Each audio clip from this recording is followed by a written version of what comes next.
Hello, this is Pastor Tim coming to you again from La Bend and Lomita United Methodist Churches in Central Texas, where we believe that the Bible is the foundation of our faith, the rock on which we stand, the anvil on which we are shaped. And so we believe that you should come to understand the Scriptures, that is central to our faith, but also that it's very difficult because it was written 2,000 or 3,000 years ago, and it needs to be interpreted so that we can understand what exactly they were getting at. So we are talking about the Scriptures. We're talking about the time Jesus came and some people asked him about paying taxes.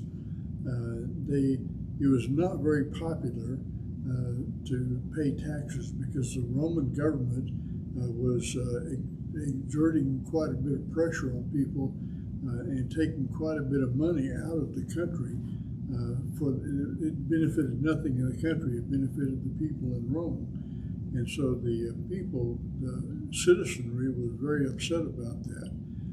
And so somebody said, should we pay our taxes? It is a trick question. It is a question that doesn't have any good answer, because if you say don't pay your taxes, then you're guilty of treason. You can be locked up or hung or crucified for doing that. But if you do say pay your taxes, the citizens, the people that you're trying to reach to minister to, are going to be upset. So it's there's not a good answer to that.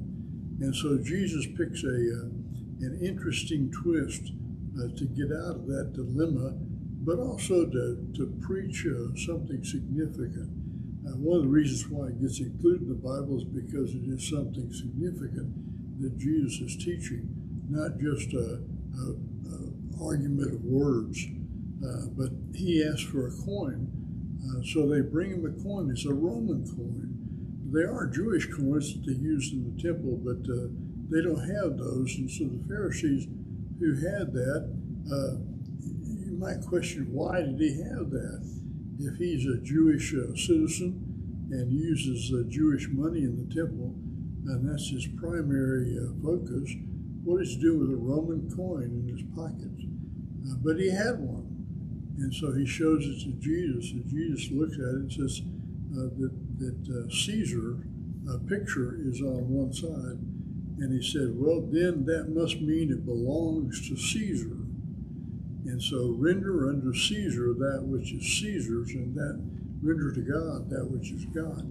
Which is also an interesting, twisted question. You can't nail him down for being guilty of treason, and they can't nail him down for betraying the citizens of his country, because he said, give Caesar what Caesar's due, and that is just the coin.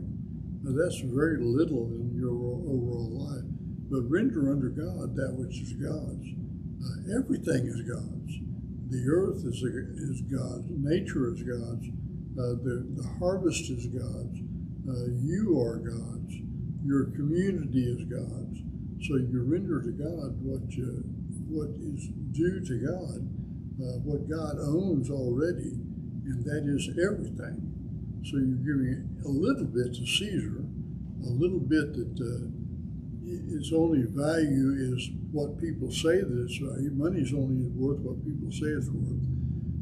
And so he has his picture on it, it's his. But it's very little part of real life. Not the big part that we think that money has in the world today. But he says, render unto God that which is God's. I think that if we continue to render unto God, to God, that which is God's, then that's everything. And we give everything to God. I hope that's helpful. I'll see you next time.